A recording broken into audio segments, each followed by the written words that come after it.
e se preparar para adorar ao Senhor. Vamos nos preparar para adorar ao nosso Deus. Que através desse cântico nós estejamos sendo enlevados à presença de Deus, estejamos sendo abençoados, e que essa seja a nossa oração cantada.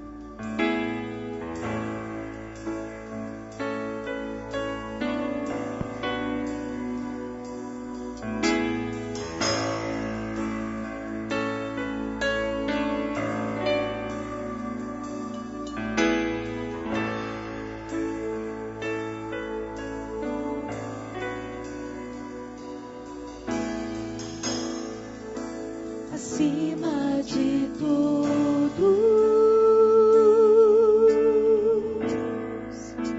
acima de tudo, está o Senhor entronizado.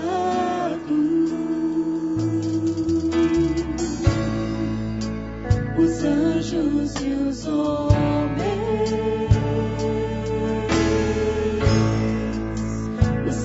e a terra,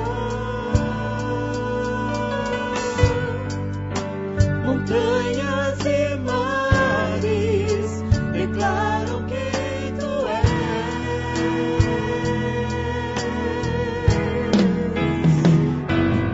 Tu és Senhor e Rei, governa sobre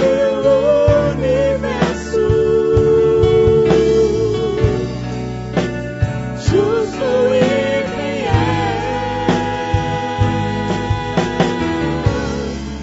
vestido de glória e poder, coroado estás, pra sempre reinarás. Prostrados aos teus pés, erguemos o teu santo nome em adoração.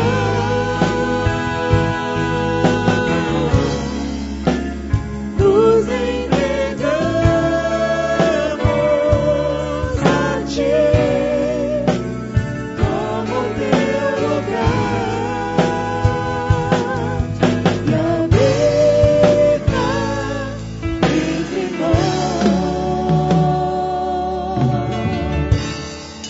ó Santo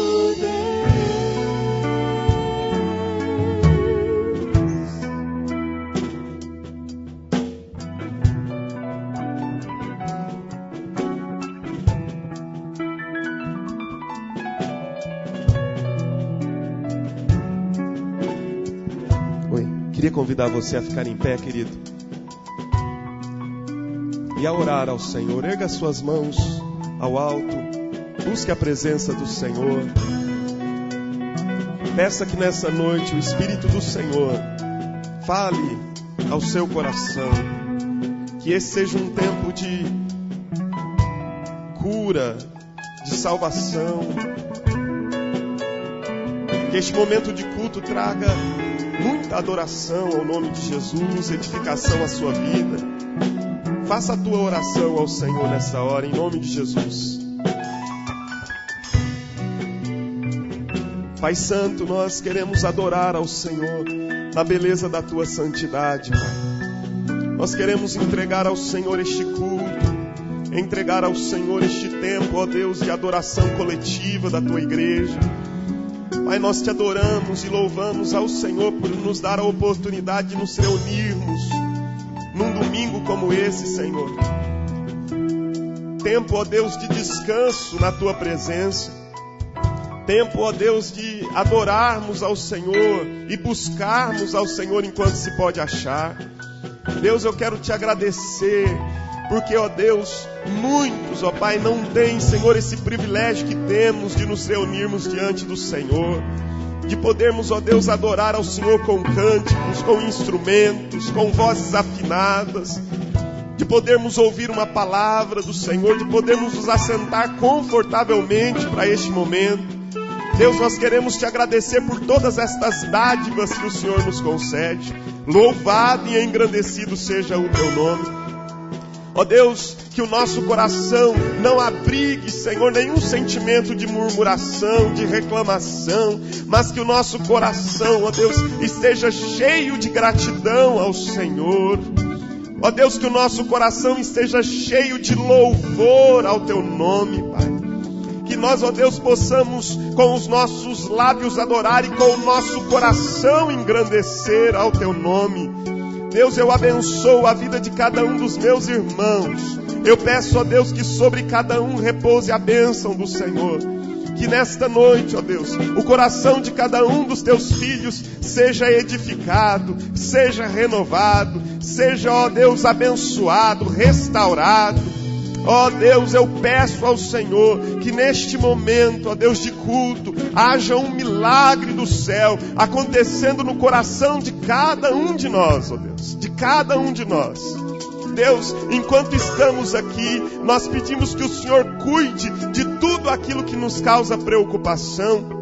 Talvez alguns dos teus filhos chegaram a este lugar de adoração, Senhor, de culto, com o coração ansioso, mas nós lançamos sobre ti toda a nossa ansiedade, porque o Senhor tem cuidado de nós, Pai. Ó Deus, nós entregamos nas tuas mãos nossa família, nós entregamos nas tuas mãos o nosso trabalho, entregamos nas tuas mãos a nossa vida financeira, a nossa vida afetiva, emocional, nós entregamos nas tuas mãos, ó Deus, tudo que nos causa alguma inquietação, porque nesta hora, Pai, nós queremos reservar exclusivamente para adorar, bendizer, glorificar e exaltar o nome de Jesus. Deus, por isso, eu te peço, Deus, que toda seta e todo dardo inflamado do maligno, Senhor, contra o teu povo, contra este meu irmão, contra esta minha irmã, seja repreendido agora em nome de Jesus. Que, ó Deus, nada possa tirar dele, nada possa tirar da tua filha, Senhor, o desejo de adorar, o desejo de bendizer e de glorificar ao Senhor, Pai. Deus, afasta de nós agora, Pai, toda angústia, todo desinteresse, toda desatenção, toda ansiedade, todo medo, toda preocupação, toda distração, e traz a nossa mente, o nosso coração cativo em obediência e submissão ao Senhor Jesus Cristo. Deus, nós pedimos que o Senhor cerque este ambiente com alegres cantos de livramento. Nós clamamos que o Senhor, ó Deus, cubra-nos com o sangue do Cordeiro e erga muros de fogo ao nosso redor, para que este seja um momento exclusivamente dedicado ao Senhor e à adoração do teu nome. Eu peço isso, ó Deus, em nome de Jesus e para a glória do Senhor. Aleluia. Amém e amém. Amém. Que seja assim, irmão, sobre a minha vida e sobre a sua vida. Amém. Cumprimente o seu irmão com a paz do Senhor Jesus Cristo. Dê a mão a Ele, dê um abraço. Como é bom nós podermos estar na presença do Senhor. Como é bom nós podermos adorar ao Senhor. Louvado seja Deus. Pode sair do seu lugar. Saia do seu lugar, cumprimente o seu irmão. Dê um abraço a ele.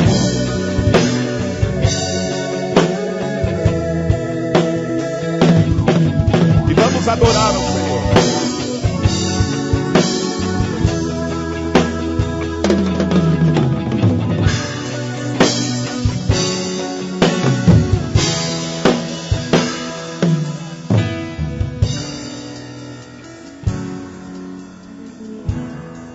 Graça e paz, igreja.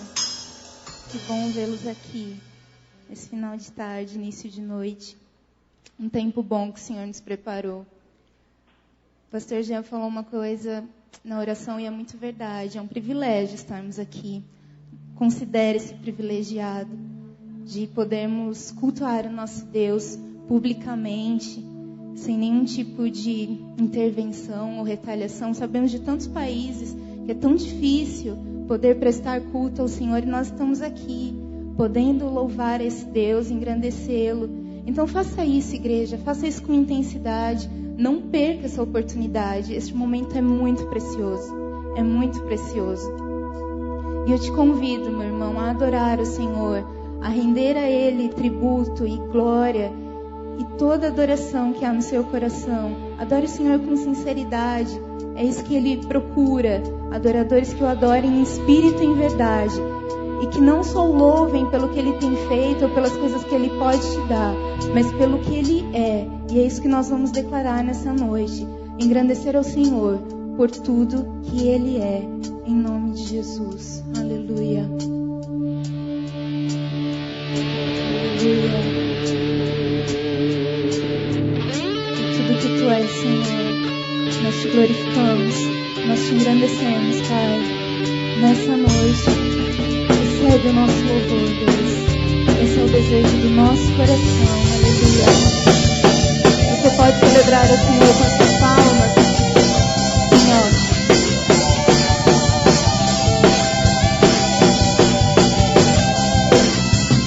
Nasce um novo dia, um som de melodias brota em meu coração para o Teu louvor. Busco Tua presença, renovo minha fé, encontro forças pra ficar de pé. Eu cantarei por tudo que Tu és. Tu és a minha paz, o meu consolo, és a minha rocha, o meu socorro, és a minha força, alegria pra viver. Eu cantarei por tudo que Tu és. Aleluia, glórias ao nosso Deus. Palmas.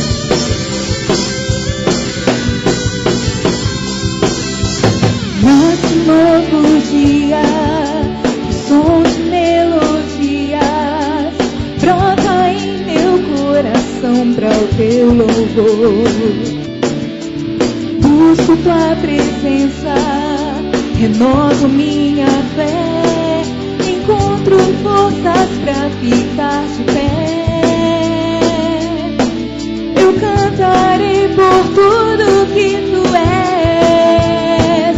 Tu és a minha paz, o meu consolo, és a minha rocha, o meu socorro, és a minha força, alegria pra viver.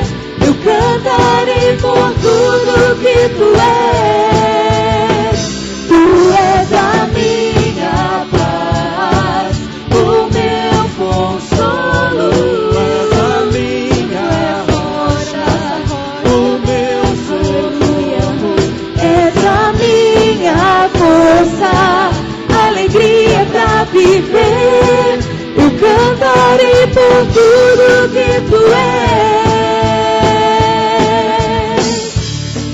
Aleluia. Glórias ao nome do Senhor.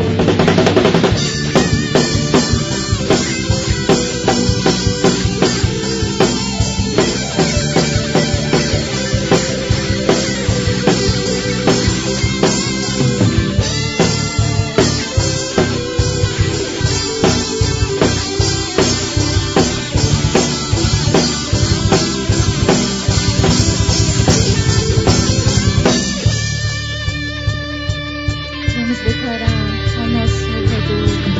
Meu Salvador, és digno, meu Redentor,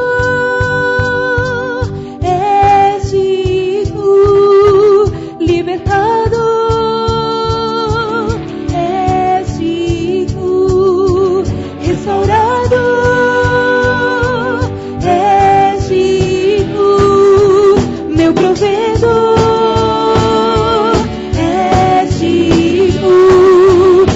Protetor,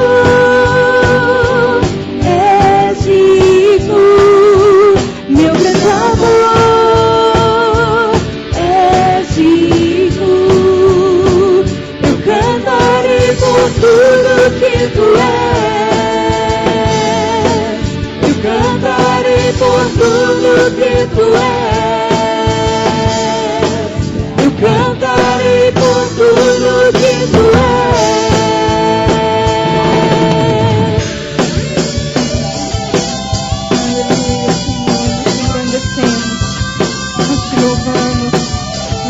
graças a Deus em todo tempo.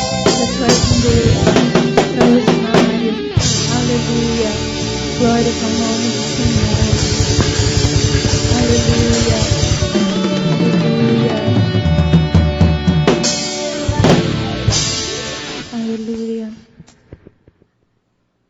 Eu não sei se você tem muitas metas na sua vida, eu creio que sim. Eu creio que muitas delas você já deve ter alcançado com sucesso. Mas eu gostaria de te lembrar nessa noite que o nosso maior alvo, o nosso maior objetivo é o Senhor. Há um texto no livro de Filipenses que diz: esquecendo-me das coisas que ficaram para trás e avançando para que estão adiante, prossigo para o alvo, a fim de ganhar o prêmio do chamado celestial de Deus em Cristo Jesus. Eu te convido, meu irmão, a olhar firmemente para este alvo que é Cristo, deixando todas as outras coisas para trás. Ele é o nosso objetivo, sempre, em todo o tempo. Lembre-se disso e declare conosco: o meu alvo é Cristo. Aleluia. Aleluia.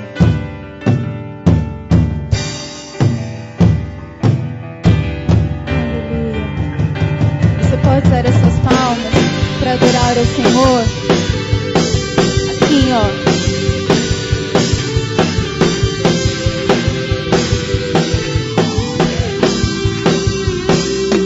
Estou subindo para um lugar mais alto. Eu já queimei as fontes com o passado e em meus olhos vejo o futuro.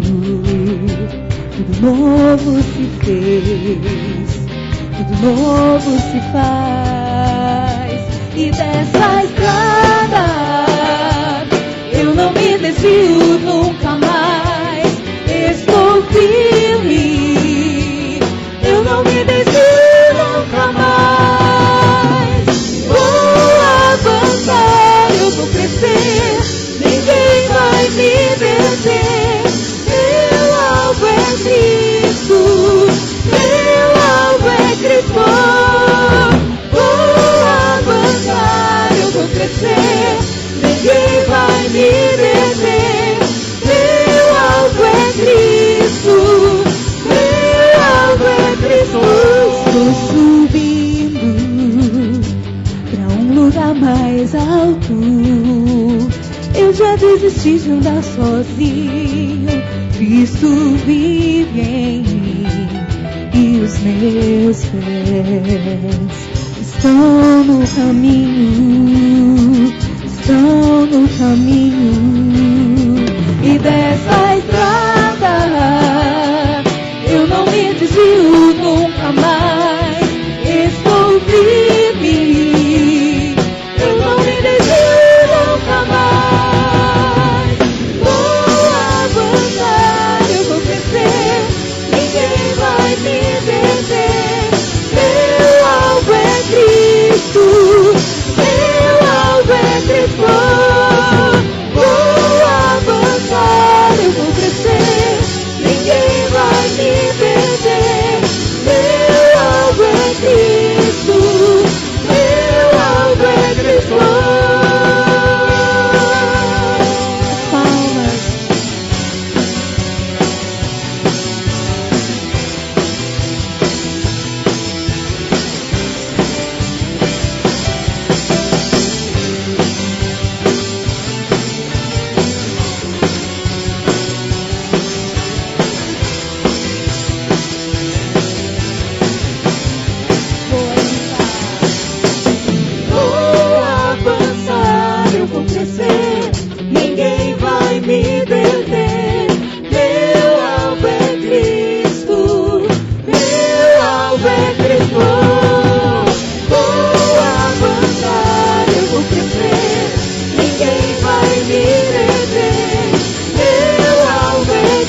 te agradecemos, Pai, por Tua presença neste lugar. Senhor, o Senhor é tão real, o Senhor é tão poderoso e mesmo assim o Senhor se importa conosco. Deus, nós queremos estar perto do Senhor, nós queremos estar juntos, Deus.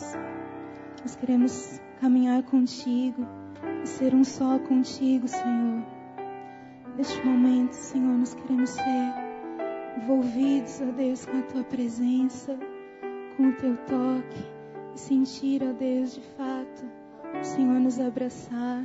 Tu és nosso consolo, Deus. Tu és nosso refúgio bem presente na hora da angústia, a nossa rocha, a rocha mais alta do que eu. Deus, nós te pedimos, Deus, Deus, em favor dos meus irmãos aqui, que por algum motivo estejam aflitos, preocupados, angustiados, que nessa noite, Deus, eles possam sentir, ó Deus, o Teu abraço, a Tua cura, Deus, a Tua unção e o Teu toque. É isso que nós vamos clamar agora, igreja. Aleluia. Aleluia. Abraça-nos, Senhor. Ensina-me a sentir Teu coração. Jesus, quero ouvir Teu respirar. Tirar Teu fôlego com minha fé e Te adorar.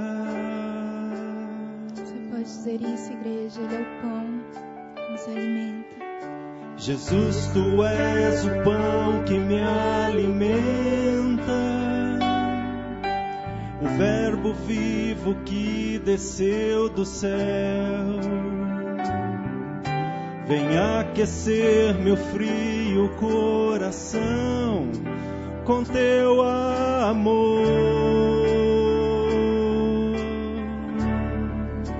Abraça-me, abraça-me, cura-me, cura-me, unge-me,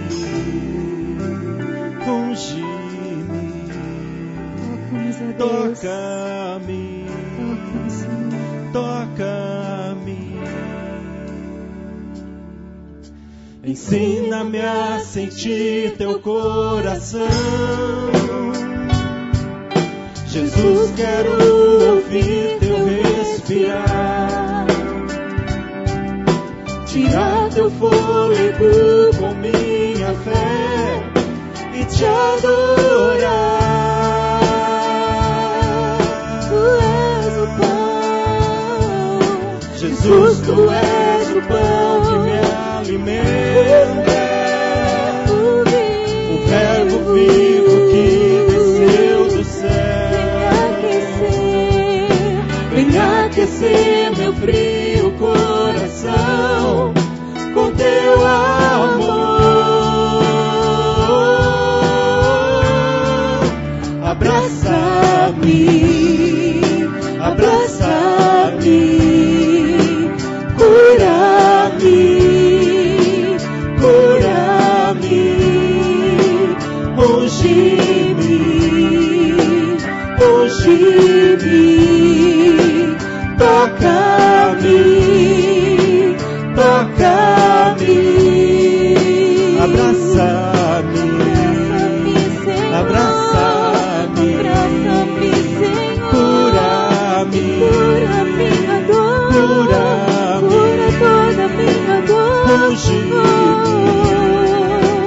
unge-me, e toca-me, toca-me. Vem sobre mim com Teu manto, reina em mim com Tua glória, pois ao Teu lado é o meu lugar. Aleluia, aleluia.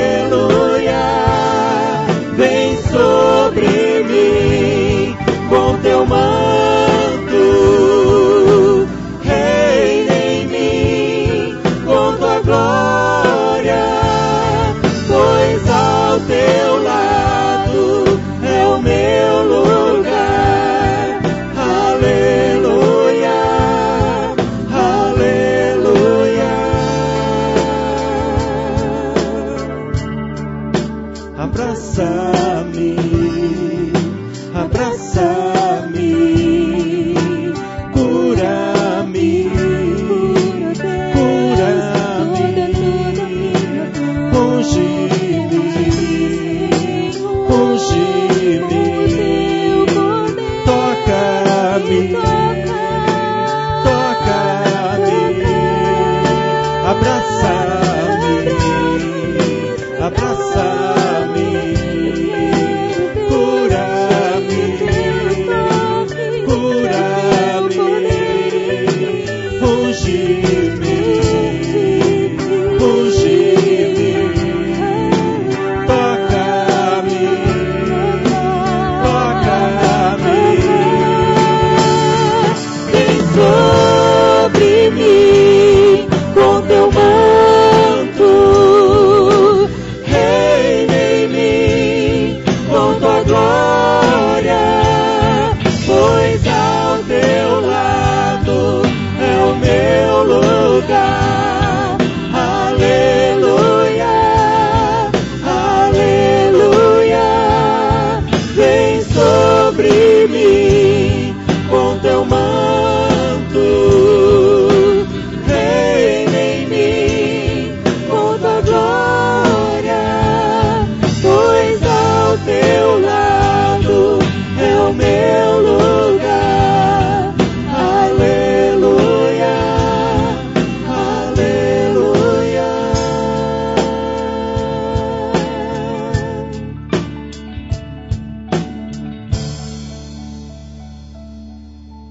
Aleluia. Nesse momento, irmãos, nós vamos continuar em adoração. E a nossa adoração agora também se dará através da entrega dos nossos dízimos ao Senhor. Faça isso num ato de adoração. Enquanto cantarmos ao Senhor mais essa canção, gostaria de convidá-lo a entregar o seu dízimo e a sua oferta ao Senhor.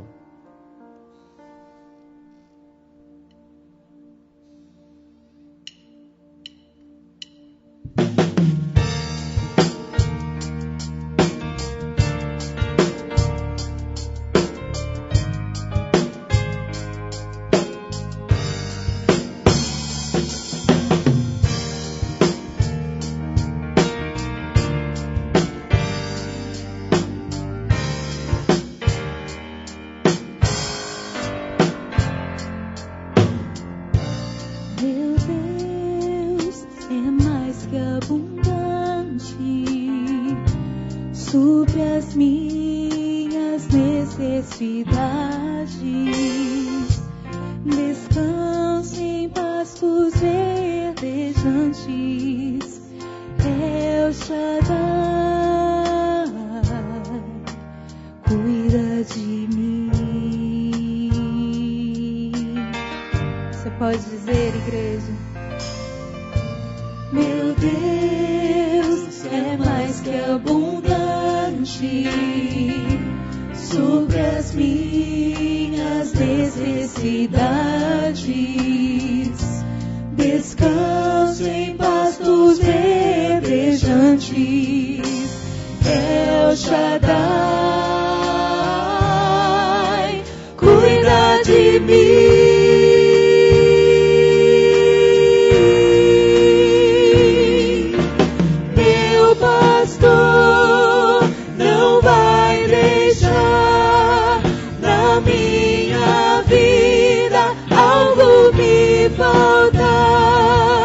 Confio em ti, meu El Shaddai, Jesus o bom pastor, cuida de mim.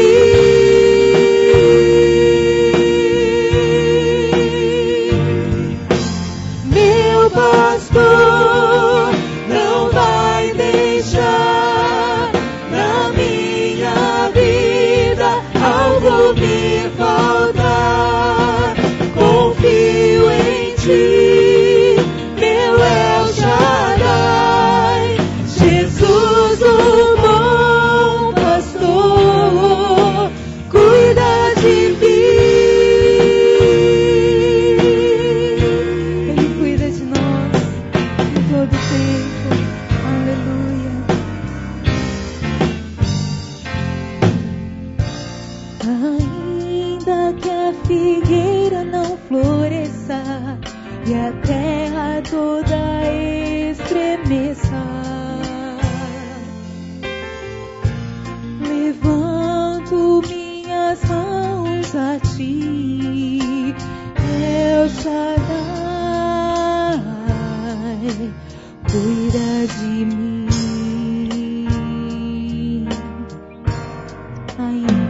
recomeçar.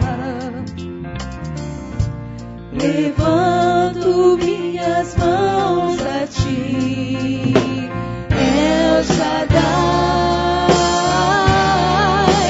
cuida de mim.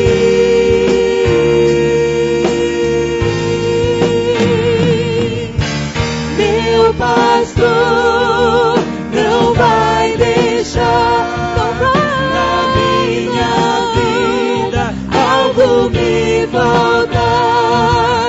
Confio em ti, meu El Shaddai, Jesus o bom pastor, cuida de mim.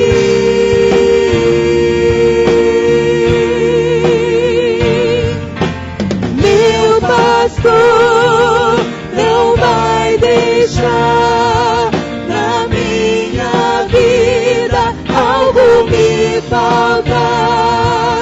Confio em ti, meu El Shaddai, Jesus o bom pastor, cuida de mim.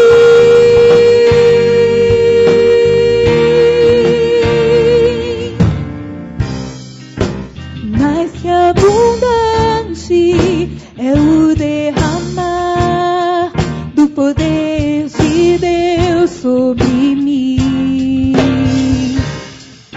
Elevo meu cálice a ti, eu sei, irá transbordar.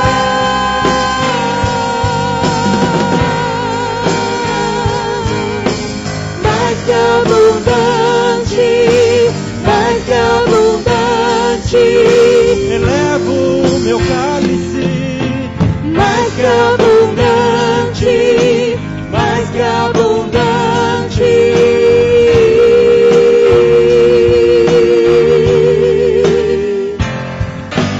Meu pastor não vai deixar na minha vida algo me faltar. Confio em ti, meu El Shaddai, Jesus o bom pastor, cuida de mim.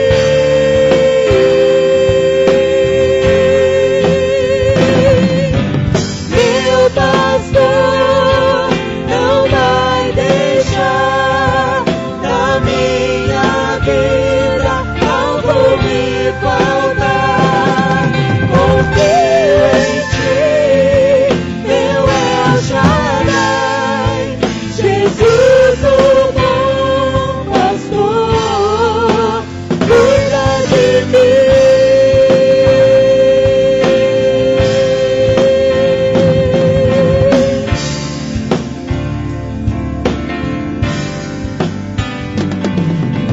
Mais que abundante, mais que abundante, mais que abundante.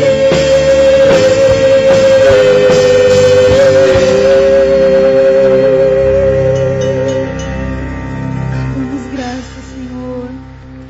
Te louvamos, nós te agradecemos, Deus, por tua presença aqui, porque o Senhor é tão real, o Senhor é tão poderoso, o Senhor é o nosso bom pastor que se importa conosco, o bom pastor que nos conhece pelo nome, o bom pastor que dá a vida pelas suas ovelhas. Obrigada, Jesus, pelo teu sacrifício. Sem ele nós não estaríamos aqui, Senhor. Obrigado porque mais do que abundante o Senhor tem se feito nas nossas vidas. Temos tantas necessidades, Deus. Pedimos tantas coisas, mas o que nós gostaríamos de pedir em especial hoje aqui, Deus, é que a tua presença, Senhor, nunca venha nos faltar. Nunca, Senhor, é o nosso maior desejo estar contigo, Deus.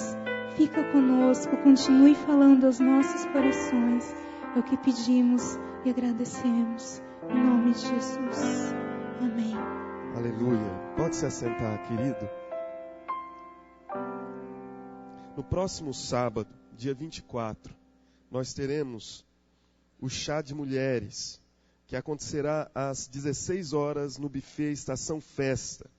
Preletora desse chá será a missionária Sônia, da IPI de Rolândia, Paraná. O valor do ingresso do chá é R$20, do convite para o chá é R$20, e os convites estão à venda na porta, com a nossa irmã Débora. Então você pode procurá-la ao final do culto e adquirir o seu convite. Aqueles que já pegaram o convite, mas talvez não tenham ainda acertado, devem procurá-la também para pagar o convite hoje ainda. Hoje ainda, por favor, procurem-na. Não pode levar criança, tá certo? E o convite tem que ser levado no dia e apresentado. Então pediria a você, mulher, que deseja participar desse momento de louvor, palavra, comunhão, ao final do culto procurar a nossa irmã Débora à porta e adquirir o seu convite pelo valor de R$20. Queria chamar o pastor Moisés, da primeira igreja batista. Ele vai fazer uma divulgação sobre o seminário teológico batista. Pediria a você que ficasse atento. Boa noite, a paz do Senhor. Amém. Queria falar um pouco sobre o seminário teológico. Eu tenho um vídeo também que eu vou passar, não sei se os irmãos já prepararam o vídeo, certo? O seminário teológico sul-brasileiro, o pastor falou um seminário batista, né? Mas na verdade não é um seminário batista, é um seminário interdenominacional, é um seminário que foi trazido aqui para Marília como uma extensão de um seminário lá em Vargem Grande Paulista.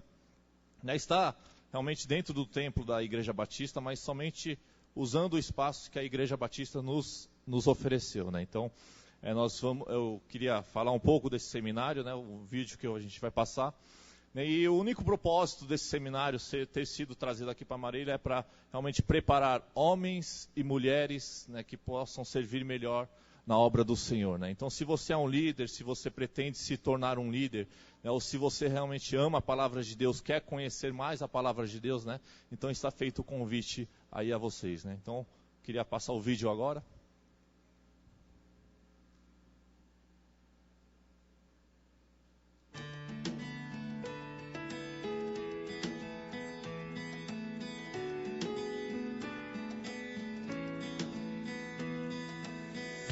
Louvamos a Deus por ter uma instituição de ensino voltada para a formação de líderes para o reino. Estou aqui para dar um depoimento rápido, convidando vocês para fazer parte dessa turma maravilhosa e nos preparar para a grande colheita que se inicia aí, e o tempo é vindouro. Em determinado momento da minha vida, eu entendi que os planos de Deus jamais se frustrarão e decidi fazer parte da grande comissão do Senhor, se render à vontade dele. Então, passei a buscar conhecimento e vi no seminário teológico um grande instrumento de Deus para que eu pudesse realizar com excelência e responsabilidade a obra que o Senhor tem confiado nas minhas mãos. E muitas pessoas até se perguntam, mas eu não tenho tempo, eu não consigo.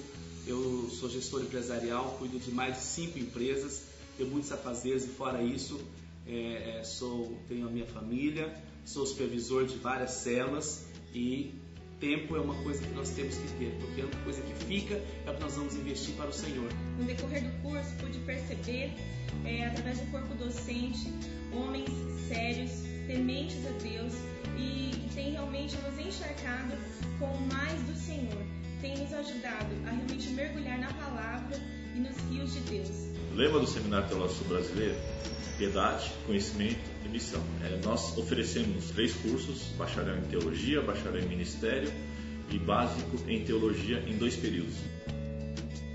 Estamos comprometidos realmente em formar integralmente, com excelência, homens e mulheres que estão dispostos a trabalhar na obra do Senhor. Venha para a Faculdade Teológica Sul-Brasileira. Venha fazer parte dessa família.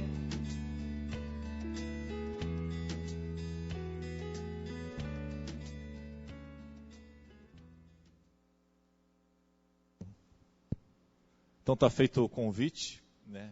Se você realmente deseja, né? Acho que vocês receberam dentro do boletim, o folhetinho, né? Ali tem o site, ali tem o telefone, e-mail, então, qualquer dúvida, né, podem ligar, podem acessar o site, né, e tirar qualquer dúvida, né? Então nós temos o bacharel em teologia, que a duração é de 4 anos, é um curso completo.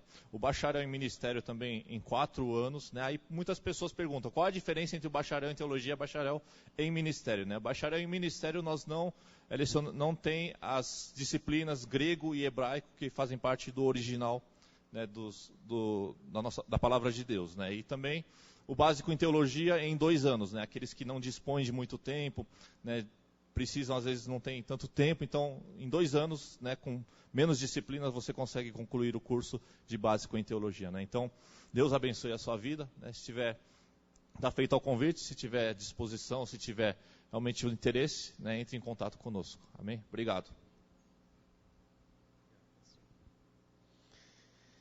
Eu pediria ao irmão Lucas, que é dos Gideões Internacionais, está conosco, que venha aqui à frente. Enquanto ele vem, só gostaria que você ficasse atento para a escola de líderes, que é um aviso que nós temos em nosso boletim. A escola de líderes será um treinamento em módulos que faremos com vistas à compreensão da igreja sobre igreja em células. Então nós faremos essa escola de líderes sempre às terças-feiras, às 20 horas. O primeiro módulo que nós trataremos será discipulado como expressão de cuidado. E nesta próxima terça, dia 20, às 20 horas, nós iniciamos com o primeiro módulo, discipulado como expressão de cuidado. E você está convidado para estar conosco na escola de líderes.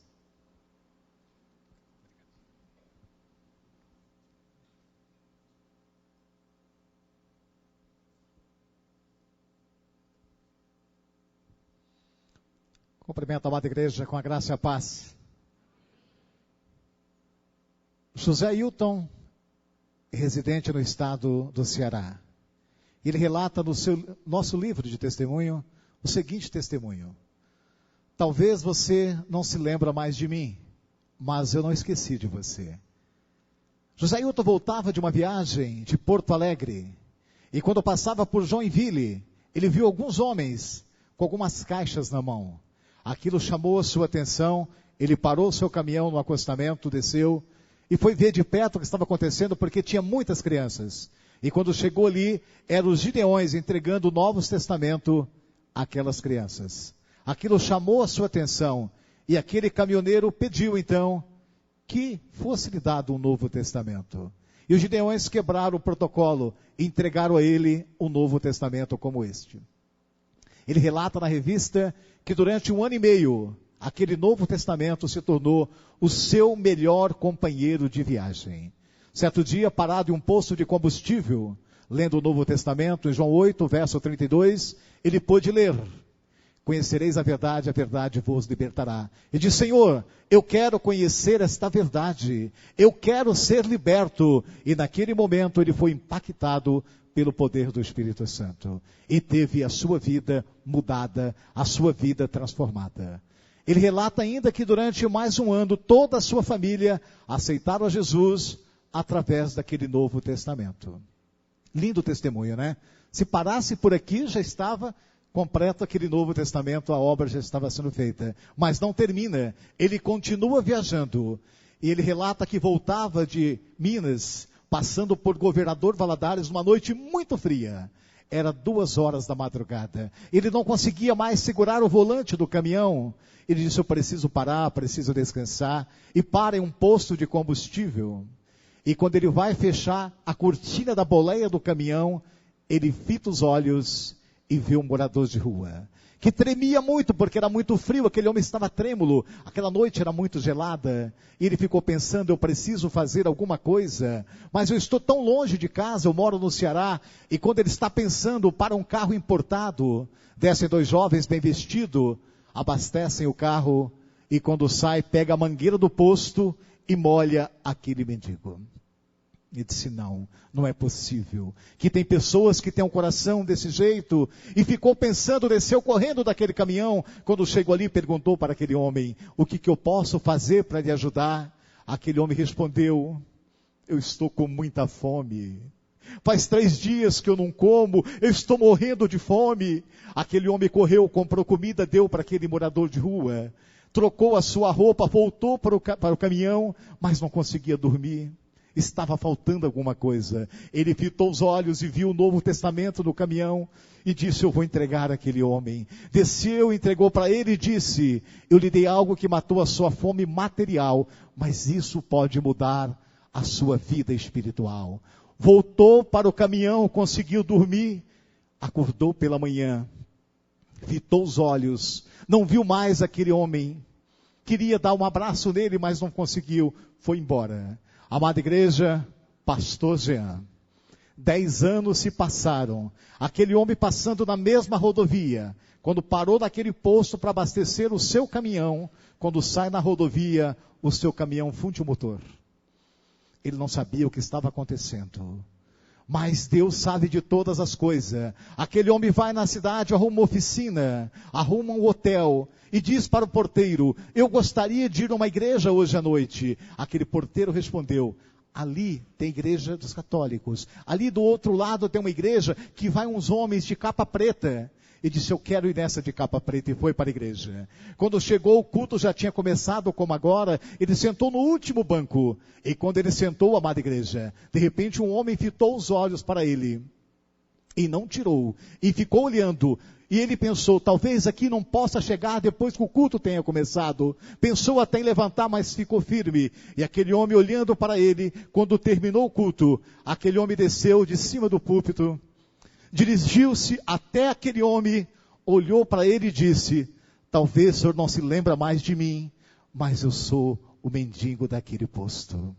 Aquele Novo Testamento mudou a minha vida. Eu arrumei uma companheira, eu fiz o seminário, hoje eu sou o pastor desta igreja. Aquele Novo Testamento entregado na beira da rodovia salvou a vida daquele homem, a vida daquela família. E quantas vidas vieram a Cristo por um único Novo Testamento? Talvez você esteja pensando: mas quem são os Gideões? Os Gideões é uma associação de homens de negócios e cristãos nascidos de novo. A nossa finalidade é compartilhar com o mundo a palavra de Deus. Desde 1899, nós compartilhamos a palavra de Deus em todo o mundo. Hoje nós estamos presentes em 194 países, distribuindo a palavra de Deus em 93 línguas diferentes. Anualmente, 79 milhões de Bíblias são entregues ao redor do mundo. Nós colocamos os Novos Testamentos em caminhos conhecidos no trânsito da vida, como hotéis, motéis, a todas as penitenciárias, presídios, hospitais, clínicas médicas, clínicas de repouso. Entregamos também para todos os funcionários públicos, a todo aluno do 5º ano, primeiro colegial e também no 1º ano da faculdade. Quem aqui já teve a oportunidade de receber o Novo Testamento? Amém. As nossas esposas também colaboram com este ministério, entregando o Novo Testamento branquinho nas clínicas, no hospital. E recentemente nossas esposas estavam entregando em um hospital, e de repente, pastor Jean, elas chegaram em um leito e tinha um jovem acamado. Aquele jovem estendeu os braços para receber aquele Novo Testamento, e quando elas entregaram, ele trouxe para si, olhou para elas e disse: eu não creio nesse Deus que vocês falam. Eu não acredito nesse Deus que vocês pregam. E atirou pela janela. Elas ficaram preocupadas, sem saber o que estava acontecendo. Quando terminaram aquela ala, desceram. O gerente do hospital convidou elas para ir até a sua sala, até o seu escritório. E elas ficaram sem saber o que estava acontecendo. E quando elas chegaram na sala do gerente, ali tinha um homem chorando muito desesperado. Aquele homem olhou e disse: são vocês que estão jogando Bíblias pela janela? Não somos nós. Por favor, nós podemos explicar, não somos nós. Nós estamos entregando para os jovens, para as pessoas que estão acamadas, e um jovem recebeu e jogou pela janela. Por favor, não somos nós. Aquele homem levantou chorando, abraçou elas e disse: vocês salvaram a minha vida. Elas continuaram sem saber o que estava acontecendo. Ele disse: eu posso explicar. Perdi tudo o que eu tinha, perdi a minha família. Eu decidi tirar a minha própria vida. Fui ao supermercado, comprei uma corda. Aqui na laje do meu apartamento, ao lado desse hospital, preparei a forca. E tudo estava pronto. Quando eu coloquei a cadeira, coloquei o pescoço sobre a forca, eu olhei para os céus e disse: Senhor, o Senhor conhece a minha vida. Eu já não suporto mais tanto sofrimento. Se o Senhor existe, me dê um sinal. E diz que naquele momento caiu sobre a sua cabeça aquele Novo Testamento como esse. Ele desceu da cadeira, pegou o Novo Testamento, abriu em João 10:10 e leu: eu vim para que tenham vida e a tenho em abundância. Abraçou aquelas mulheres novamente chorando e disse: vocês salvaram a minha vida. Amada igreja, não importa se é jogado pela janela, se é jogado no lixo, aonde é que esteja, Deus tem um propósito. E a palavra de Deus, como está escrito em Isaías 55:11, a palavra de Deus não voltará vazia, na medida em que homens, mulheres, meninos e meninas venham a Cristo pelo poder da palavra. Os Gideões entregam a palavra de Deus. Nós batemos na porta do inferno constantemente para poder entregar a palavra de Deus. E talvez você já tenha dito: mas como é que eu possa participar? Amada igreja, a cada minuto, 161 pessoas são impactadas nesses 194 países com a palavra de Deus. A cada segundo, mais de 2 pessoas estão recebendo a palavra de Deus. Isso tudo graciosamente. Mas você pode estar perguntando: como é que eu posso ajudar? Uma Bíblia como essa custa R$ 2,50. Talvez você tenha dito: ouvimos agora que eu não posso, eu não tenho tempo, deixe para depois. A palavra do Senhor: ide por todo o mundo e pregai a palavra de Deus. E você pode ser um missionário aqui no banco da sua igreja, contribuindo com a impressão de Novos Testamentos. Quais são as nossas necessidades? Primeira, a oração. Amada igreja, orem por esse ministério. Segundo, que homens e mulheres se levantem e venham fazer parte desse ministério para ajudar a entregar a palavra de Deus. Terceiro, as ofertas, para que novas Bíblias como essa possam ser impressas e pessoas podem ser alcançadas pelo poder da palavra. Ao final desse culto nós vamos estar ali na porta, eu e o irmão Wagner, que nós temos também o Prante. Você pode ser um plantador de almas, você pode participar, você pode ser um missionário aqui em Marília, em 194 países. Pastor Jean, nós queremos muito mesmo agradecer, muito obrigado por esta oportunidade. Para nós é um privilégio poder estar aqui falando de Gideões Internacionais. Igreja, obrigado.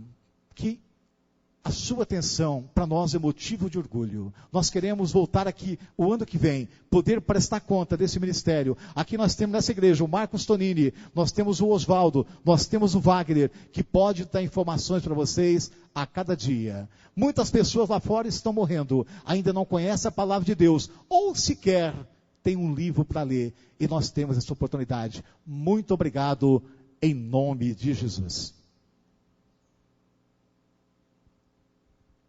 Amém. Que Deus continue abençoando o ministério dos Gideões Internacionais. Que eles sejam, de fato, instrumentos nas mãos do Senhor para a disseminação da palavra de Deus. O Ministério de Louvor vai se colocar aqui à frente. Queria que você abrisse a sua Bíblia, meu irmão, no Evangelho de João, capítulo 6. Evangelho de João, capítulo 6.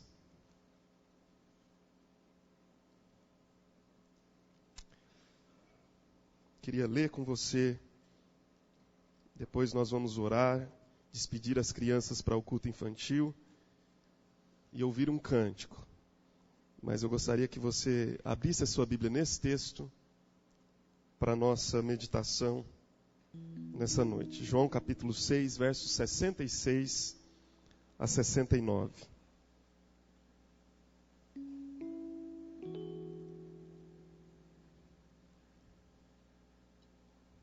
Diz assim, mesmo assentado como você está. À vista disso, muitos dos seus discípulos o abandonaram e já não andavam com ele. Então perguntou Jesus aos 12, porventura, quereis também vós outros retirar-vos? Respondeu-lhe Simão Pedro: Senhor, para quem iremos? Tu tens as palavras da vida eterna, e nós temos crido e conhecido que tu és o Santo de Deus. Amém. Mesmo assentados, eu queria que você acalmasse o seu coração. Vamos ouvir esse cântico e permitir que Deus fale ao nosso coração através dele.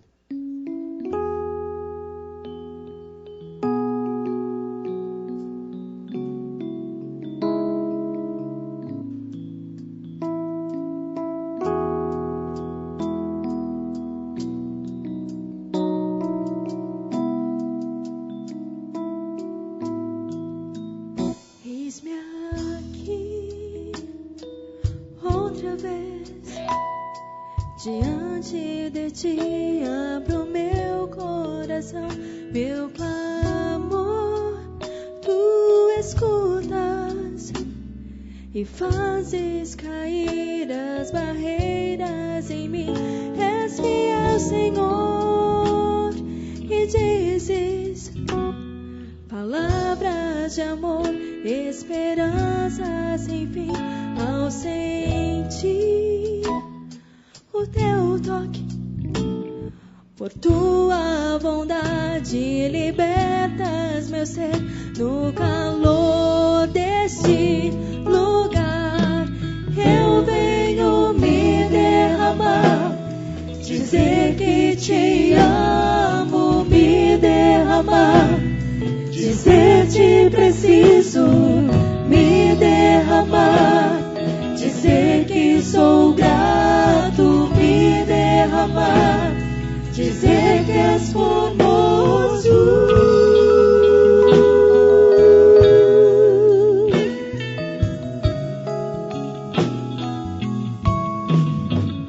Eis-me aqui outra vez, diante de ti abro meu coração, meu clamor tu escutas e fazes cair as barreiras em mim. És fiel, Senhor, e dizes palavras de amor, esperança sem fim.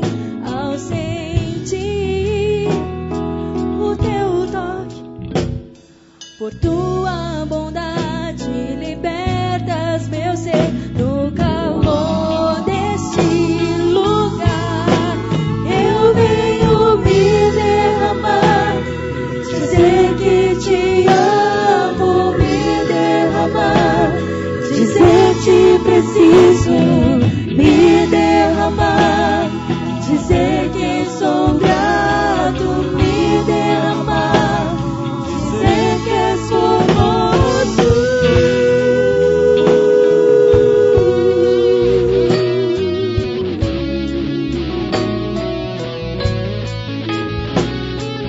Me derramar, dizer que te amo, me derramar, dizer te preciso, me derramar, dizer que sou grato, me derramar, dizer que és formoso.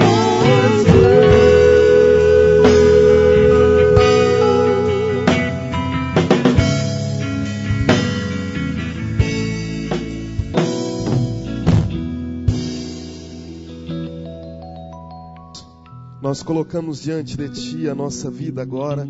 Quando ouviremos a Tua palavra, Senhor, meditaremos nas Sagradas Escrituras. Nós pedimos que ela seja fonte de vida, Senhor, seja fonte de instrução, de conselho, de sabedoria, de discernimento para a nossa vida.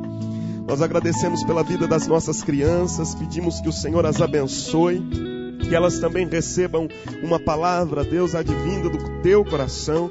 Que o Senhor use as Tuas ferramentas, os Teus instrumentos, ó Deus, para abençoá-las. E que elas, ó Deus, sejam em Cristo Jesus e para a glória de Deus, fortalecidas e firmadas na verdade eterna da Tua palavra. Nós pedimos esta bênção sobre nós agora, Senhor, em nome de Jesus e para a glória de Jesus. Amém.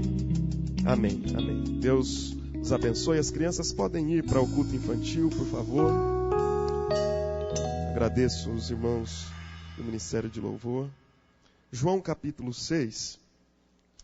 Deixe aberta a sua Bíblia nesse texto que lemos, versos 66 a 69. Queridos, nessa noite eu gostaria de conversar com os irmãos sobre o verdadeiro seguimento, o verdadeiro discipulado.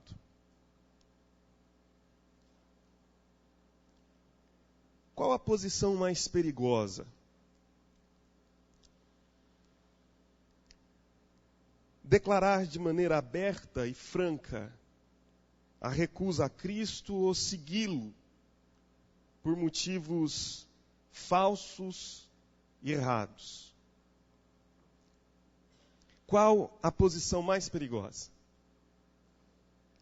Existe uma rápida conclusão em associar o fato de que se alguém está numa igreja, como a que estamos agora reunidos aqui, num culto, essa pessoa é de fato um verdadeiro discípulo. Esse texto nos fala, e todo o capítulo 6 e os evangelhos querem nos orientar sobre o verdadeiro discipulado. Como seguirmos a Jesus de modo que lhe seja aceitável. Cristo sempre quis se certificar de que aqueles que o seguiam motivados por uma razão certa. Quando nós olhamos para algumas passagens bíblicas, nós percebemos que Cristo sempre colocou diante das pessoas um ultimato, a fim de saber se o segmento, se o discipulado era motivado por uma razão certa ou uma razão equivocada, errada. Exemplo. Quando o Senhor Jesus está com um círculo apostólico, ele faz uma pergunta àqueles homens em Mateus capítulo 16. Quem dizem os homens que eu sou? E eles dizem, alguns dizem que tu és um dos profetas. Elias, Jeremias, Isaías, dizem até que tu és João Batista. E então Jesus diz, e vocês, quem dizem que eu sou? Pedro, rapidamente, como era próprio dele, se levanta e diz, tu és o Cristo, o Filho do Deus vivo. E Jesus replica dizendo, Pedro, não foi sangue ou carne quem te revelou, mas meu Pai que está no céu que trouxe essa revelação a você. De fato, a pergunta, de alguma forma, suscitava no coração daqueles homens o entendimento de quem de fato era Cristo. Quem que é Cristo? Nós estamos o seguindo e por que o seguimos? Quando aquele jovem rico se aproxima de Jesus e deseja saber sobre o que fazer para herdar a vida eterna, Jesus diz, sabes os mandamentos? E ele recita os mandamentos diante de Jesus e diz para Jesus, desde a minha mocidade eu tenho feito isso. E Jesus replica dizendo, uma coisa te falta. Vende tudo que tens, entrega aos pobres, vem e segue-me. E a Bíblia diz que o homem se entristeceu muito porque era rico e não seguiu Jesus, o deixou. Jesus estava colocando aquele rapaz diante de um ultimato. O ultimato do segmento, do discipulado, irmãos. Jesus nunca quis que ninguém o seguisse com motivações equivocadas, com pensamentos errados sobre ele. Havia, ou há nos evangelhos, principalmente no evangelho de Marcos, uma chave que interpreta aquele evangelho, que é chamado de segredo messiânico. Por exemplo, Jesus impede, nos primeiros momentos do seu ministério, que as pessoas que são curadas digam alguma coisa sobre ele, ou até que os demônios falem sobre Jesus. Jesus realiza uma cura, uma libertação, e diz para que as pessoas não digam nada a respeito. Por quê? Porque Jesus deseja que as pessoas soubessem que Ele era o Cristo, Filho do Deus vivo, que deveria morrer numa cruz. E só quando Jesus está na cruz, entregando a sua vida pela humanidade, é que a palavra de Deus nos mostra que um soldado olha para Jesus e diz: este verdadeiramente é o Filho de Deus. Ou seja, quando Jesus está na cruz, morrendo, e não quando Jesus está fazendo curas e libertações, mas quando ele está na cruz, entregando a sua vida pela humanidade, é que ele deixa claro, evidente e notório a todos que ele é o Cristo, o Filho do Deus vivo, que deveria vir ao mundo para a salvação da humanidade. Porque Jesus não queria que ninguém o seguisse prioritariamente por causa dos sinais que ele fazia, das libertações, ou porque talvez entendessem que ele poderia ser um libertador, um nacionalista libertador da nação de Israel. Não, Jesus queria ser compreendido como o Filho do Deus vivo que tinha sido enviado ao mundo para morrer em nosso lugar, nos substituir na cruz. Agora veja, meus irmãos, Jesus estava preocupado em não atrair aqueles que não tinham se apropriado do que era certo e verdadeiro. Mas também sabia que, apesar deste esforço, muitos o seguiam sem tornarem-se verdadeiros discípulos. Por isso, Jesus testa ao máximo as motivações. Em Lucas, capítulo 9, Jesus conta a seguinte história, versículos 57 a 58. Alguém chega e diz: Senhor, eu te seguirei por onde quer que fores. Podia esse homem chegar e dizer: eu não sei quanto aos demais, porém eu estou ao seu lado. Eu vou te seguir por onde quer que fores. E talvez eu, como pastor, pudesse olhar para essa pessoa e dizer: é desse tipo de gente que a igreja precisa. Esse tipo de homem que o reino necessita. Certamente Jesus vai recebê-lo de braços abertos. Mas Jesus olha para o rapaz, ou para essa pessoa, ou qualquer um que assim o diga, e declara: as raposas têm seus covis, as aves do céu seus ninhos, mas o Filho do Homem não tem onde reclinar a cabeça. Em outras palavras, Jesus estava cheio de zelo, dizendo àquele rapaz entusiasmado e empolgado, se realmente ele entendia o significado de segui-lo. Se ele havia feito as contas do custo de andar e seguir a Jesus. Diante disso, meu irmão, eu penso que nós constantemente devemos voltar os nossos olhos para a palavra e perceber que Jesus está nos chamando a segui-lo pelas razões e as motivações certas e não aquelas que são equivocadas. No capítulo 6, nós encontramos aqui dois grupos. Os muitos que o abandonam e os seus discípulos apóstolos que permanecem. Muitos o seguiam pelas razões falsas e erradas. Poucos o seguiam pelas razões certas e verdadeiras. Por isso é muito oportuno a gente olhar para esse texto e perceber as razões falsas que existiam aqui para seguirem a Jesus. Dentro do capítulo 6. Perceba. Vá até o versículo 22, por favor. Versículo 22 a 24 diz o seguinte: no dia seguinte, a multidão que ficara do outro lado do mar notou que ali não havia senão um pequeno barco e que Jesus não embarcara nele com os seus discípulos, tendo estes partido sós. Entretanto, outros barquinhos chegaram de Tiberíades, perto do lugar onde comeram o pão, tendo o Senhor dado graças. Quando, pois, viu a multidão que Jesus não estava ali, nem os seus discípulos, tomaram os barcos e partiram para Cafarnaum à sua procura.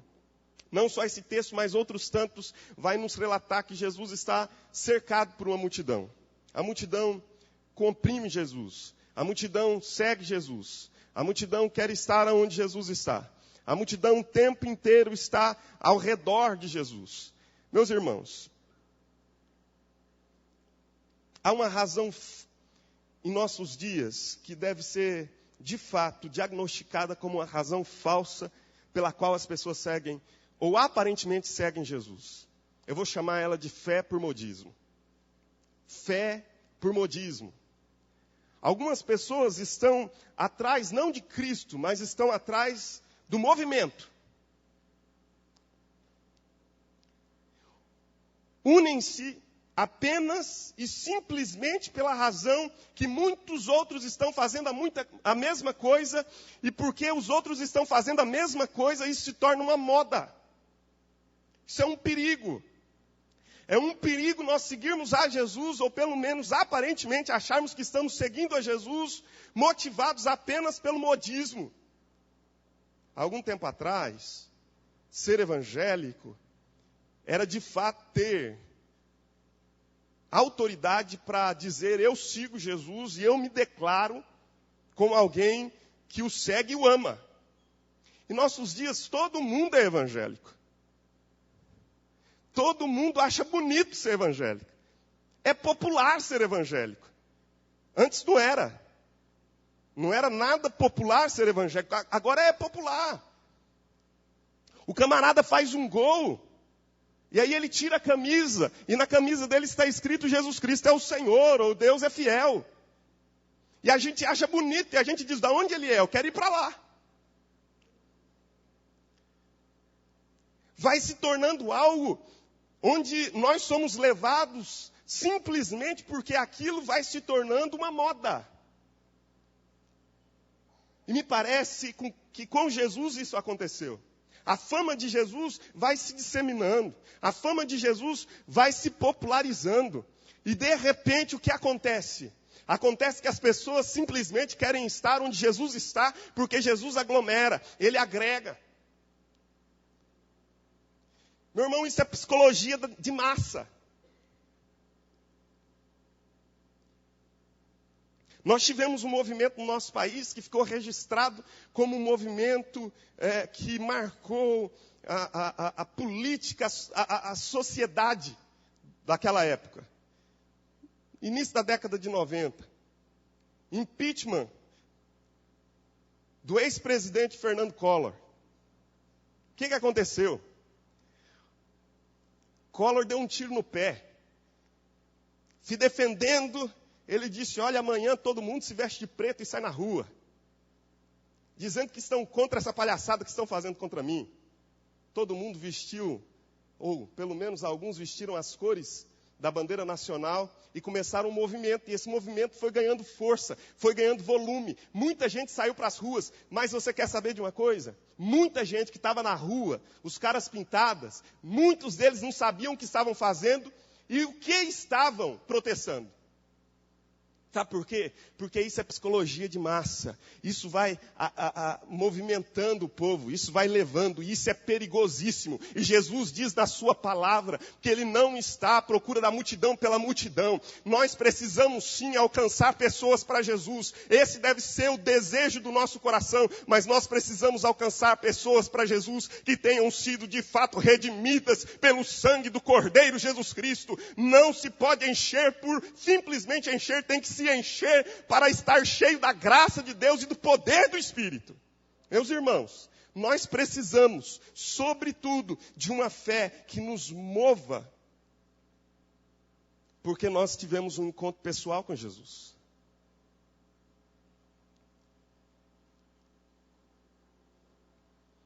Algumas pessoas simplesmente seguem por tradição. Por tradição. Meu pai, meu avô, meu bisavô, meu tataravô, todo mundo era. Eu sou também. Por quê? Não sei. Eu não sei por quê. Você conhece a história do pernil que a mulher se casou. E ela se casou e ela sempre ia assar um pernil. Então ela cortava parte do pernil, colocava dentro de uma travessa e colocava a travessa para assar e jogava fora a outra parte. E o marido olhava aquilo e percebia e dizia assim: que desperdício. Por que ela faz isso? Por que ela corta parte de bom que podia ser assado e só assa outra parte? Aí ele disse, eu preciso perguntar para ela. E disse, minha filha, por que você faz isso? Ela parou, pensou e disse, eu não sei. Minha mãe fazia assim.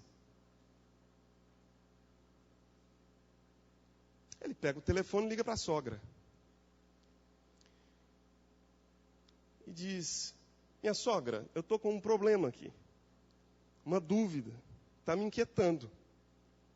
A sua filha, quando vai preparar o pernil, ela corta um pedaço do pernil, coloca o outro dentro da panela e outra parte, que também é boa, joga fora. Por que ela faz isso? A sogra pensou e disse, eu não sei. Eu também sempre fiz assim. Mas não sei por que eu fiz e por que ela faz.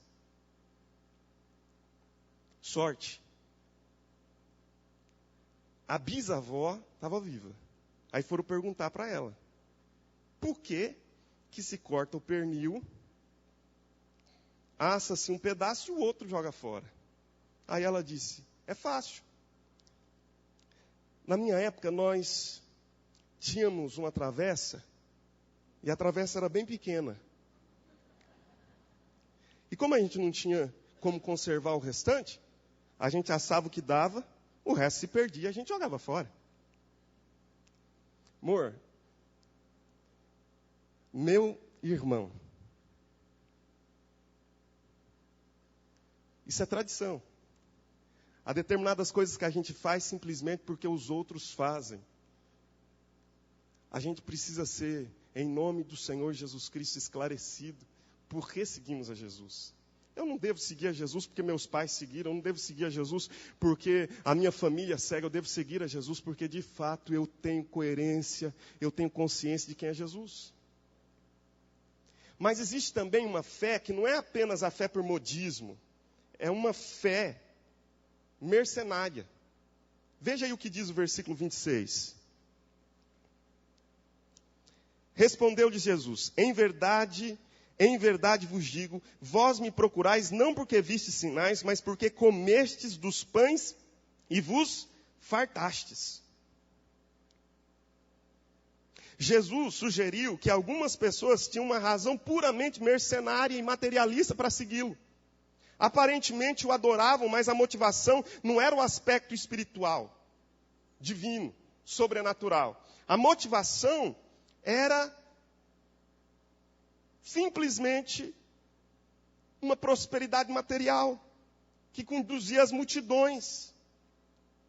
Eles simplesmente estavam interessados em Jesus e Jesus traz esse diagnóstico de modo claro e procuravam a Jesus não porque haviam visto alguma coisa que podia transformá-los, mas porque comeram dos pães e se fartaram. Isso é muito comum em nossos dias. Os interesses e desejos pessoais vinculados à prosperidade material conduz multidões aos templos. Seguem a Cristo porque se interessam pelo pão que Ele dá, porque querem se satisfazer egoisticamente. Mais uma razão que nós encontramos aqui nesse capítulo 6, que é uma razão falsa. Veja aí o versículo de número 2. Seguiam numerosa multidão porque tinham visto os sinais que ele fazia na cura dos enfermos. Fé nos milagres. São atraídos pelo fenômeno, não pela verdade. Às vezes, queridos, nós estamos atraídos pelos aspectos externos da religião, não pela essência.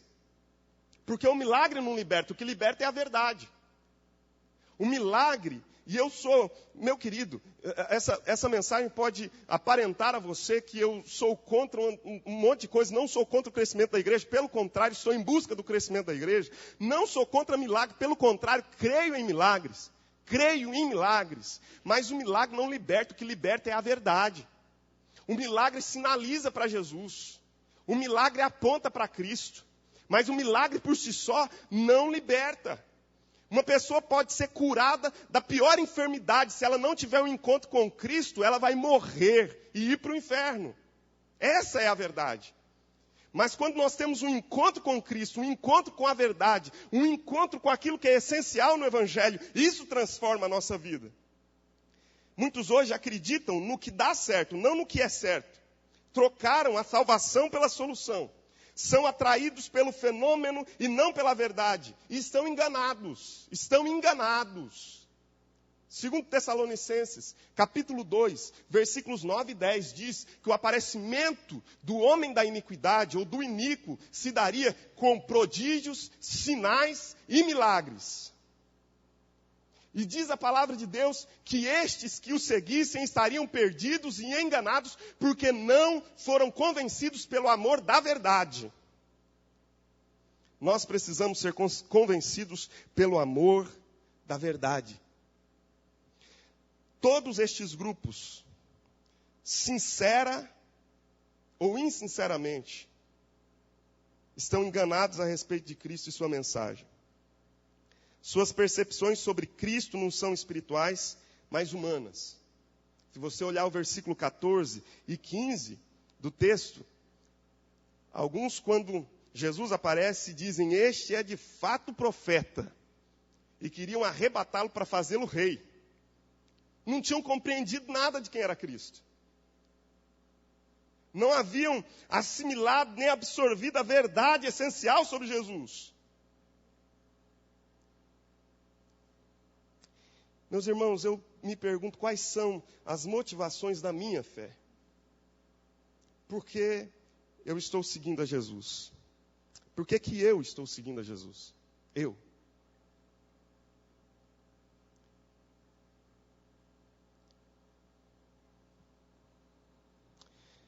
Estes aqui todos seguiram Jesus por dias, semanas, meses talvez. Consideravam-se discípulos de Jesus, mas o abandonaram porque as motivações do seguimento não eram reais, eram apenas ilusórias. Quando Jesus os desafia a assumirem um pacto, uma aliança incondicional, eles se sentem escandalizados. Quando Jesus os chama a segui-lo pelo que ele é e por sua mensagem, eles se retiram. Diz o versículo 60, que eles se retiram escandalizados e dizem que dura é esta palavra, esse discurso é duro. Que discurso? Jesus estava declarando: quem não comer, eu sou o pão do céu, eu sou o pão vivo. Quem não comer da minha carne, quem não beber do meu sangue, não tem pacto, não tem parte comigo. Não está em aliança comigo. Então alguns pensaram que Jesus estava pregando antropofagia, que ele estava dizendo para comer carne humana e beber sangue humano. Jesus estava dizendo de um compromisso, a ponto de Jesus dizer: olha, essas palavras que eu vos digo são palavras de vida eterna, são palavras de salvação eterna. Quais as motivações da nossa fé, meus irmãos?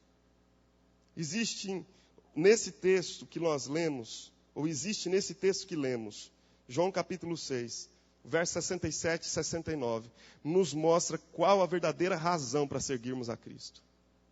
Primeira coisa, que Jesus testa a fé dos discípulos. E nós somos também testados em nossa fé, se estamos de fato alicerçados em Cristo ou não.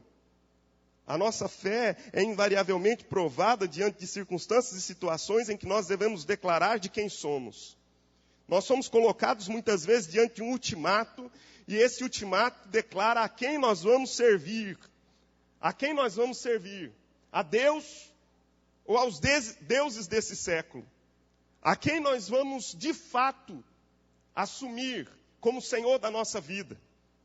Somos colocados, meu querido, invariavelmente diante desse ultimato, e Deus exige uma resposta.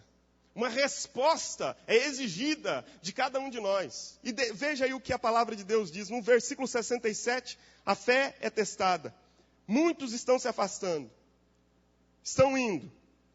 E Jesus olha para os discípulos e diz: olha, vocês estão vendo? Eles estão indo embora. E vocês, o que vocês querem fazer? Querem ir também?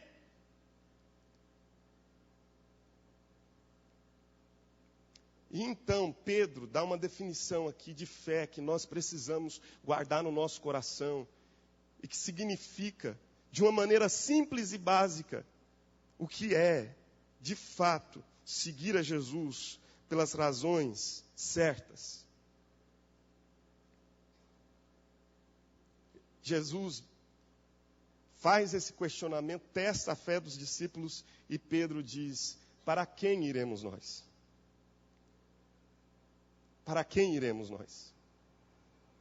Pedro entende que ele precisa de Jesus para a salvação da sua vida. Ele não precisa de um lugar. Às vezes nós dizemos esse texto e até cantamos: para onde iremos? O texto não fala para onde iremos. Porque a igreja não salva você. O lugar não salva você. A salvação vem e está na pessoa de Jesus. Para quem iremos? Pedro diz: eu preciso do Senhor. Eu já entendi que eu preciso do Senhor para a salvação da minha vida. Para quem iremos? Só tu tens as palavras da vida eterna. Tu tens as palavras da vida eterna. Veja, meus irmãos, as mesmas palavras de vida eterna que se tornaram motivo de escândalo para uma porção de gente sair da presença de Jesus e fugir, se escandalizar, eram as palavras de vida eterna que haviam entrado no coração de Pedro e dos demais discípulos e que estava ali alicerçando a fé deles. Meu irmão, o que salva de fato, não é o milagre, o que salva não é o lugar, o que salva é a palavra da vida eterna, que entrou no nosso coração e produziu fruto. Eu não me envergonho do Evangelho, porque o Evangelho do Senhor Jesus é o poder de Deus para a salvação de todo aquele que nele crê, primeiro do judeu e depois do grego. Meu querido, o Evangelho é o poder de Deus para a salvação. O que salva as pessoas é o Evangelho do Senhor Jesus Cristo. É o Evangelho. E se nós não proclamarmos esse Evangelho, nós estamos sonegando a possibilidade da salvação. Porque só a palavra de Deus tem poder para resgatar o homem e para tirá-lo das trevas para a maravilhosa luz. E quando Pedro diz: para quem iremos? Ele está dizendo, há uma pressuposição nisso. Ele está dizendo: eu não posso me salvar. Eu não posso me salvar. Não há uma salvação em mim mesmo. Eu não posso conseguir salvação pelas minhas forças ou pelas minhas obras. Eu preciso ir para Jesus. E eu entendo, Senhor, que é em Ti que está a salvação da minha vida. E o homem, meu amado, que tem qualquer alternativa concebível para Cristo, não é um cristão. Essa ideia de que qualquer sombra me refresca, todos os caminhos levam a Deus, isso está em franca oposição à verdade das Escrituras. A única sombra que traz refrigério para a alma é a sombra do Altíssimo. E o único caminho que me leva a Deus é Jesus Cristo de Nazaré. E não há outro. Ele é o caminho, Ele é a verdade e Ele é a vida. E quando nós estamos declarando: Tu tens as palavras da vida eterna, nós estamos dizendo: Senhor, eu não posso ir para nenhum outro. Eu não posso ir para nenhuma outra pessoa e não posso confiar nem em mim mesmo. Porque só em Ti há salvação. Só em Ti há salvação. Aqui está a razão certa. Eu sigo a Jesus porque um dia Ele me resgatou. E eu sirvo a Jesus não porque Ele me curou de uma enfermidade, não porque Ele pode restaurar o meu casamento, não porque Ele pode, e Ele até faz, e Ele faz, eu creio que Ele faz, mas a razão prioritária e primária pela qual nós servimos e seguimos a Jesus é porque Ele se entregou na cruz do Calvário, derramou o seu sangue, entregou o seu corpo, se partiu, se entregou absolutamente por mim e por você, para a minha e a sua salvação. Essa é a razão primária, prioritária, central do Evangelho. Pastor, você não crê que as pessoas, quando vêm a Cristo, têm problemas resolvidos? Claro que eu creio. Meu irmão, o simples fato de uma pessoa se entregar a Jesus Cristo, a qualidade da vida dela vai melhorar indiscutivelmente. Através de pequenos atos. Ela vai parar de gastar dinheiro com bobeira. Ela vai parar de gastar dinheiro com coisas que são perda de tempo, perda da saúde. Isso, eu estou dando apenas um argumento de natureza lógica e rasa. Para te dizer que a qualidade de vida da pessoa muda. Fora os milagres que Jesus realiza na vida das pessoas. É óbvio que pessoas como essas são relatos aqui extraordinários que o irmão Lucas trouxe, né? Mas nós temos muitos relatos comuns aí, do dia a dia, de pessoas que tiveram um encontro com Jesus e tiveram também a vida transformada. Famílias foram transformadas. Meu irmão, em 1990, no dia 12 de dezembro, embora a minha família tivesse vindo de um berço evangélico, sei lá se isso existe. Berço é de madeira, mas berço evangélico, isso é mentira, sabe? Porque todo mundo diz, vim de berço evangélico. Não, eu preciso fazer o meu caminho com Cristo. O fato é que a minha família tinha lá nominalmente que era cristã, que era evangélica. Meu irmão mais velho, quase morreu de coma alcoólico. Até ter um encontro com Cristo em 1990. No dia 12 de dezembro, eu tive um encontro com Jesus. Dentro de uma igreja presbiteriana independente. Deus faz milagres nessa igreja, meu irmão. Amém? Glória a Jesus. Eu tive um encontro com Ele. Pessoal, intransferível. Ele me colocou de joelhos, me prostrou. E me transformou o coração. Meu querido, a minha família foi sendo trazida para os pés do Senhor Jesus Cristo, um a um. E eu declaro para você, eu tenho absoluta certeza que o Evangelho muda a vida da gente. Eu não sei aonde eu estaria se Jesus não tivesse entrado na minha vida.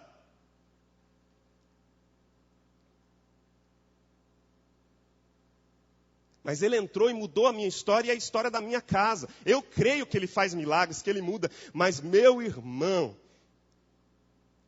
mesmo se Jesus não fizer nenhum milagre na sua história de cura, se você tiver sido resgatado pelo sangue do Cordeiro, o maior milagre realizou-se na sua vida. E você deve se levantar e dar glória e adorar ao nome do Cordeiro por isso.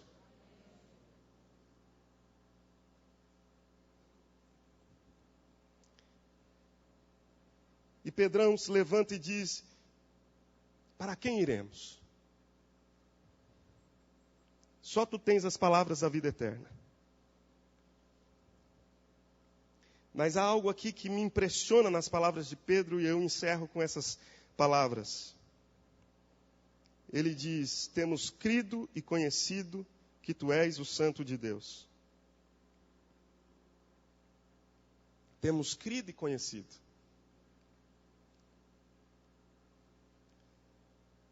O conhecimento de Jesus é algo maravilhoso. O conhecimento pessoal de Jesus é algo maravilhoso. Não é uma experiência de segunda mão. É isso que é transformador.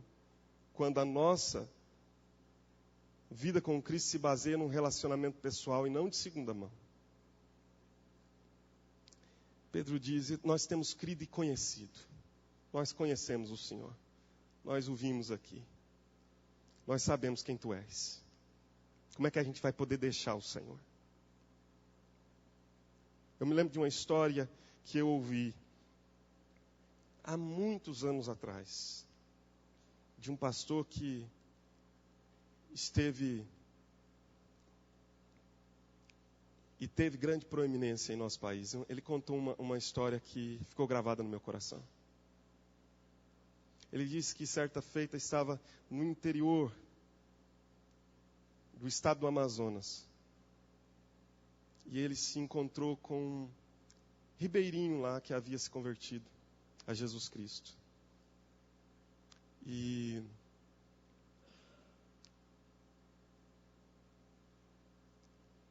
conversando com aquela pessoa, o homem disse para ele, pastor, sabe de uma coisa?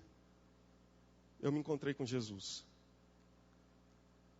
E a minha fé está alicerçada nele. De modo que se eu pudesse, eu não queria. E se eu quisesse, eu não podia. Ele ficou assim e perguntou, mas como é que é? Se eu pudesse, eu não queria. E se eu quisesse, eu não podia. O que o irmão pudesse ou queria, não podia e eu não... Se eu pudesse deixar Jesus, eu não queria deixar Jesus. E se eu quisesse deixar Jesus, eu não podia deixar Jesus.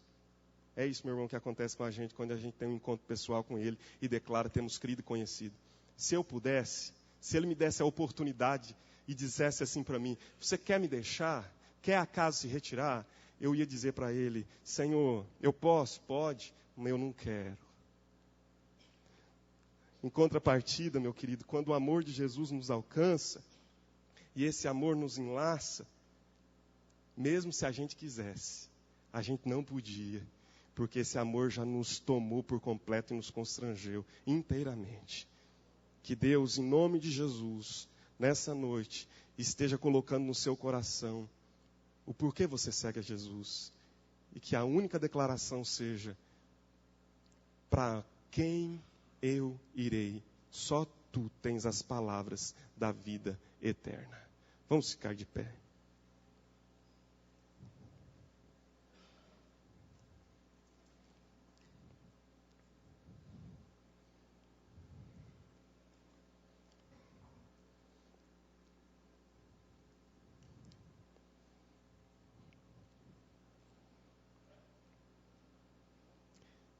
Queria fazer uma oração nesta hora.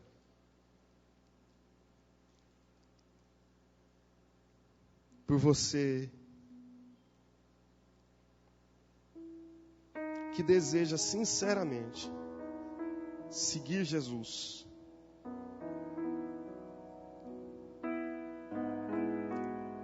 Porque só Ele tem a palavra da vida eterna e você entende que não pode ir para ninguém e para nenhum lugar, porque só Ele tem a palavra da vida eterna.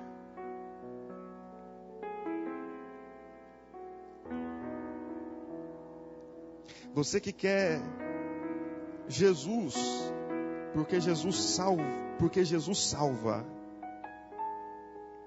Você que quer Jesus porque Jesus morreu na cruz por você. E você diz, mas eu não entendo muito bem o significado de Jesus morrer na cruz. Mas eu creio. Às vezes a gente não entende o significado da expiação. Como Pedro talvez não entendesse claramente aqui quando ele faz essa declaração.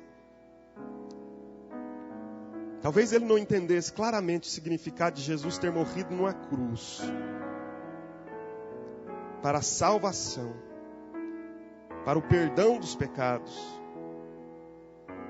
De Jesus estar fazendo essa declaração que iria morrer numa cruz para a salvação e remissão dos pecados. Mas ele creu. Certamente isso foi-lhe revelado de maneira mais clara na caminhada. E ele creu.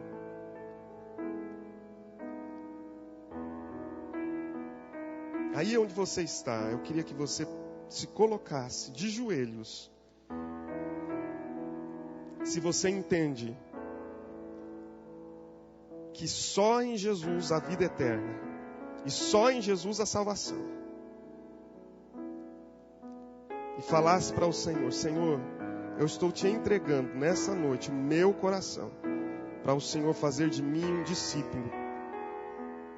E eu quero te seguir. Porque o Senhor redime, porque o Senhor salva, porque o Senhor me liberta da condenação eterna. Eu quero te seguir por causa disso. Por causa disso. Se o Senhor quiser acrescentar na minha vida cura de enfermidades, eu vou te louvar. Se o Senhor quiser restaurar a minha família, e o Senhor pode, eu vou te adorar.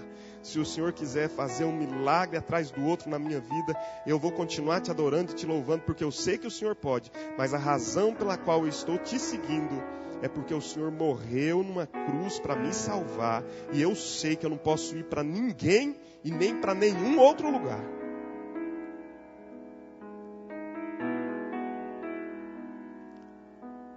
Se você quer fazer essa declaração para Jesus nessa noite, coloque-se de joelhos e eu vou orar pela sua vida. Em nome de Jesus. Senhor, eu quero abençoar nessa noite, ó Deus, a vida daqueles que compreendem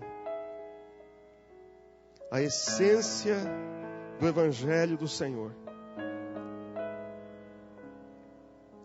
que compreendem o centro da fé, que compreendem, Senhor, que a razão pela qual nós te seguimos não é bem-estar. Nós não vamos te seguir, Senhor, por bem-estar, porque as raposas têm seus covis e as aves têm os seus ninhos, mas aquele que está seguindo o Filho do Homem não tem onde reclinar a cabeça. Certamente o Mestre é maior do que o seu discípulo. Senhor, nós não queremos te seguir por causa de bem-estar, porque o Senhor não nos promete isso. Nós queremos te seguir porque sabemos que não há esperança de salvação em outro nome. Porque reconhecemos que não há esperança, Senhor, de livramento da grande morte eterna, se não for em Ti. Porque reconhecemos que Tu és a arca na qual nós estamos seguros e protegidos do grande dilúvio que virá e consumirá todos aqueles que estiverem fora dessa arca. Nós reconhecemos que Tu és o refúgio, a torre alta em que nós estamos guardados, a fortaleza em que nós estamos protegidos daquilo que é a pior de todas as sortes de um homem, que é a perdição eterna. Nós reconhecemos que em Ti nós estamos protegidos e já fomos libertos da lei do pecado e da morte, e nenhuma condenação há para nós. Eu te louvo, Senhor, eu te glorifico nessa noite, porque eu reconheço que no Senhor eu já passei da vida para a morte e não entro em juízo, A minha absolvição já me fora dada. A cédula, Senhor, que havia contra mim já fora cravada na cruz. E eu estou perdoado dos meus pecados. Eu quero te louvar, Senhor, por aqueles que creem nisso nesta noite e que oram assim ao Senhor. Em nome de Jesus e para a glória do Senhor Jesus Cristo. Aleluia. Amém e amém. Amém, amém. Vamos colocar todos em pé.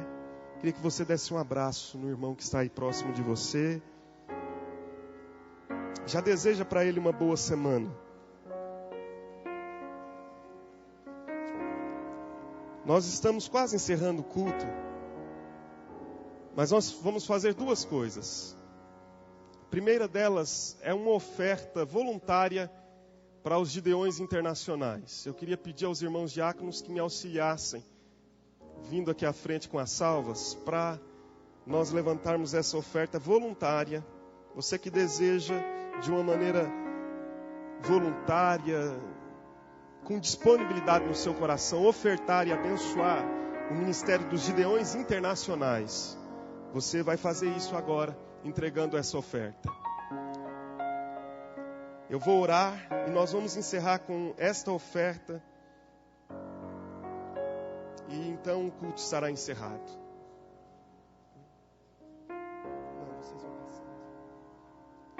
Senhor Deus, abençoa a tua igreja, abençoa a semana do teu povo.